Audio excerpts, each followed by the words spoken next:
안녕하십니까. 불가능을 뛰어넘어 최후의 승자가 된 사람들 이기는 습관. 오늘은 11번째 습관입니다. 신의 테스트를 통과하라. 한번 같이 가보도록 하겠습니다. 페이지 109페이지고요. 우리는 왜 쳇바퀴를 돌리고 있을까? 두려움과 불안 때문이다. 끔찍하고 불행한 사건이 닥치면 어떤 미래도 의미가 없다고 생각하기 때문이다. 현재의 불안이 미래의 희망을 항상 이기기 때문이다. 하지만 진실로 말하건대 불행은 결코 혼자 오지 않는다. 불행에서 벗어날 무엇과 함께 올까요?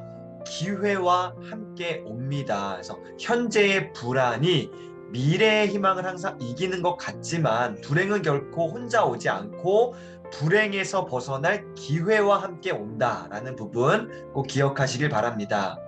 어려움, 두려움, 불안과 함께 인생을 어김없이 찾아오는 불행한 사건들에 대처하는 지혜로운 자세는 그 사건을 겸허하게 받아들이는 것이다.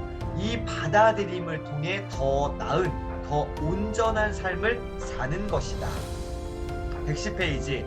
성공하려면 실력, 능력, 잠재력, 지식과 통찰, 운이 필요하다. 그리고 이 모든 것보다 더 절실하게 필요한 것이 있는데 그건 바로 뭐냐? 두려운 불행과 슬픔을 뭐하는? 통과하는 지혜다. 통과하는 지혜. 110페이지에 보시면은 토머스 에디슨에 대한 이야기가 나옵니다. 1914년 12월 토머스 알바 에디슨이 67세였을 때 그의 연구실이 화재로 몽땅 타버리고 말았습니다. 피해액은 200만 달러 로또로 왔는데 그가 보험사에 청구할 수 있는 보상금은 50만 달러에 불과했습니다. 이보다 더 막대한 피해는, 금전적인 것을 넘어서 훨씬 더 큰 피해는 그가 이루어 놓았던, 그가 쌓아왔던 모든 연구 자료들이 손상됐다는 것이고요. 그의 학문적 성과를 집대성해 놓은 원고와 논문과 메모들이 불길 속으로 사라졌다는 것입니다. 예. 에디슨은 차분한 미소를 띤 채 건물이 천천히 무너지는 모습을 지켜보고 있었다. 대단한 사람입니다.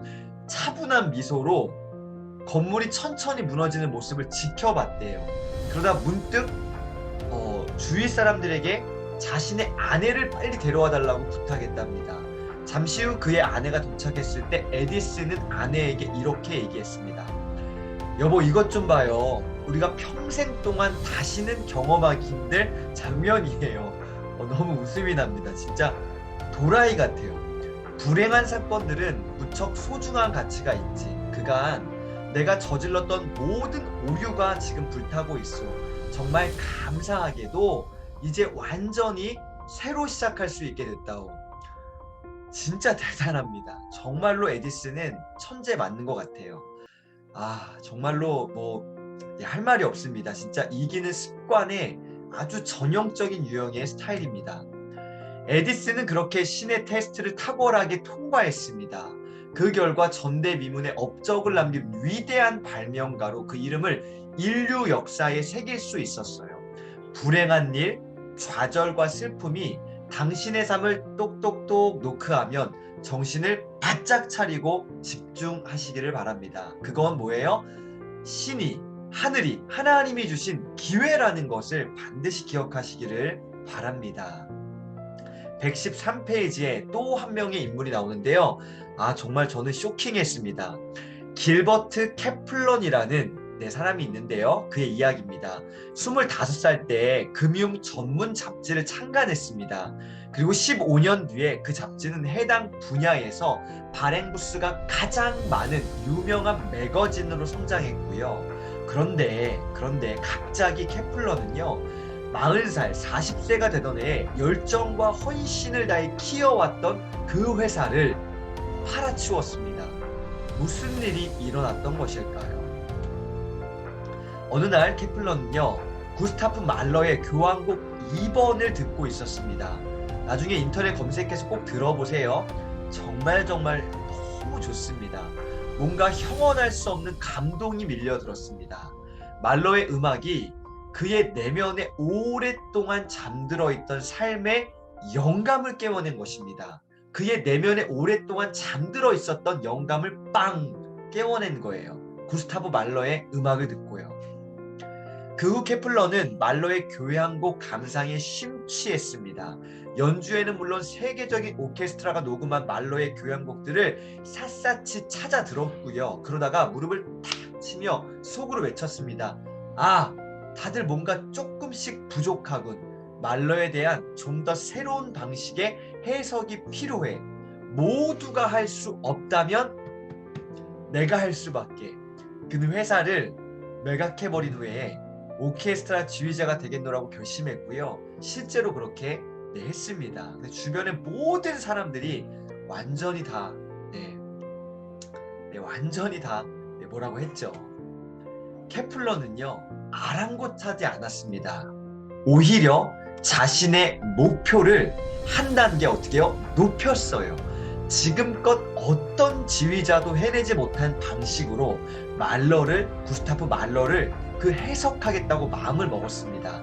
그러고 난 후에 열정적으로 그는 음악을 배우기 시작했어요. 최고의 지휘자들을 찾아가 그들의 코칭을 끌어냈고 자신의 새로운 꿈을 위해 일로 매진했습니다. 와, 그렇게 2년이라는 시간이 흐른 1996년 케플러는 마침내 지휘자가 되었습니다. 와, 그의 오케스트라가 취입한 앨범은 그 해에 96년도에 최고의 클래식 명반으로 각광을 받았고요.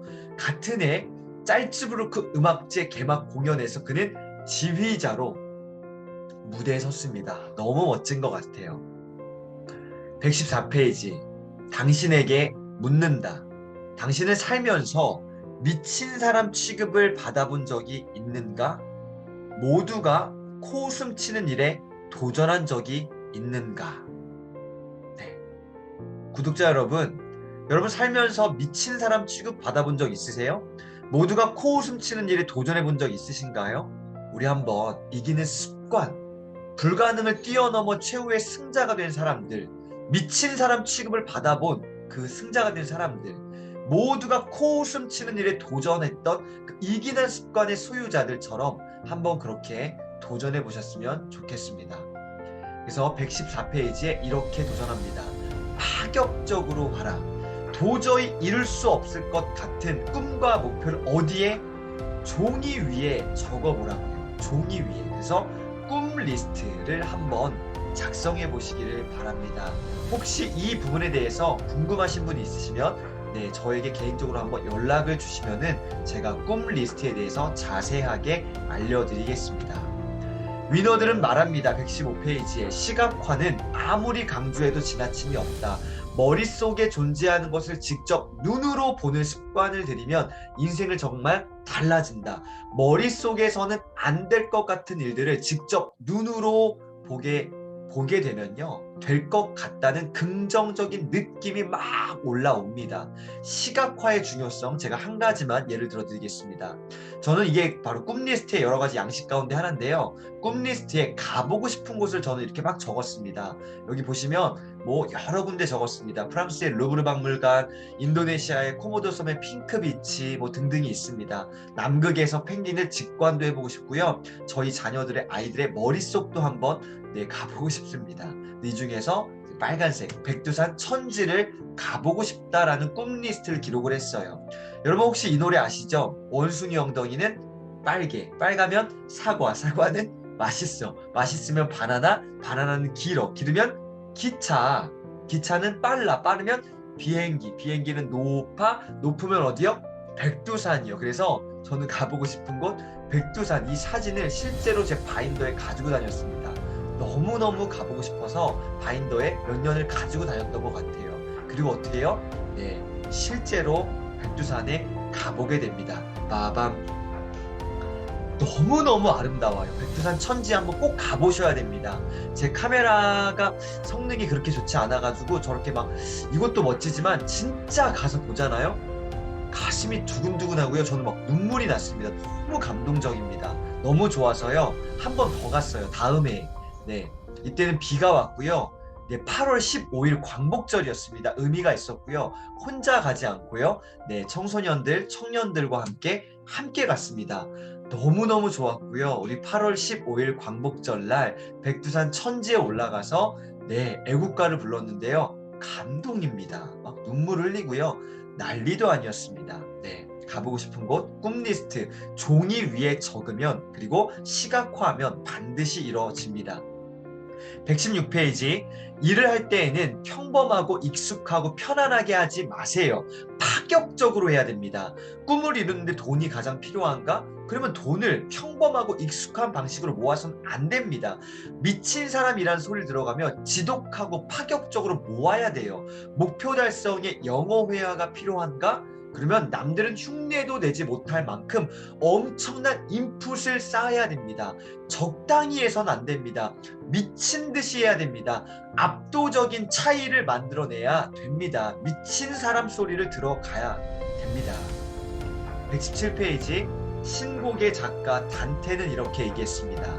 강력한 불길은 아주 미세한 불꽃에서 일어난다. 강력한 불길은요, 아주 미세한, 아주 작은 그 시작에서 일어난다는 것이죠. 미친 듯이 파격적으로 하되 작은 성취를 계속 얻어가라. 그러면 그 성취들이 모여서 커다란 업적이 될 것이다. 그래서 작은 성공들을 경험하시기를 바랍니다. 오늘 실천 연습 첫 번째입니다. 친구들이나 주변 사람들에게 지독하다, 미친 것 같다라는 말을 들을 수 있는 일이 무엇인지 깊이 생각해 보시고요. 두 번째, 지난 5년 동안 내 삶에 얼마나 많은 일들이 있었는지를 한번 되짚어 보세요. 강렬한 인상을 남겼던 좋은 일이 무엇인지, 견디기 힘들었던 그러한 그 정말 처절했던 순간은 언제인지, 얼마나 많은 사람들을 새로 사귀었던가, 너무나 후회스러웠던 일은 무엇인가, 지난 5년간에 일어났던 일들이 앞으로 5년 동안 다시 일어난다면 이 질문에 대한 답들을 기록해 나가면 삶이 달라질 것입니다. 세 번째요. 아무도 못 해낼 것 같은 일들을 기획해라. 그리고 당장 실행에 옮겨라. 결과는 아무래도 좋다. 전력 질주하는 동안 당신은 이미 답을 얻게 된다. 마지막 네 번째입니다. 전력 질주 구간은 반드시 남겨라. 뭘로 남겨라? 기록으로 남기세요. 저는 지금 이 유튜브라는 이 영상을 기록으로 남기는 용도로 지금 활용하고 있습니다. 기록으로 남기세요. 글씨를 쓰시고요. 말씨를 남기시기를 바랍니다.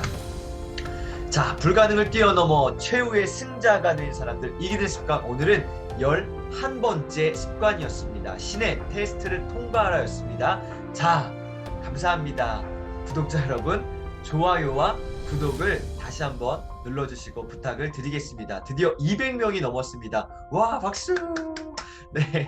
숫자가 많아지는 거 물론 되게 기분 좋죠. 감사하죠. 그런데요, 저는 그 숫자에 목적이 있는 게 아니라 저는 이기는 습관을 나름으로 지금 이렇게요, 기록으로 남기고 있는 것입니다. 저의 아웃풋의 장인 거고요. 이 장들을 함께 공유하시고요. 함께 좋아요와 구독으로 동참해 주시면 감사하겠습니다. 다시 한번 200명 감사드립니다. 감사합니다.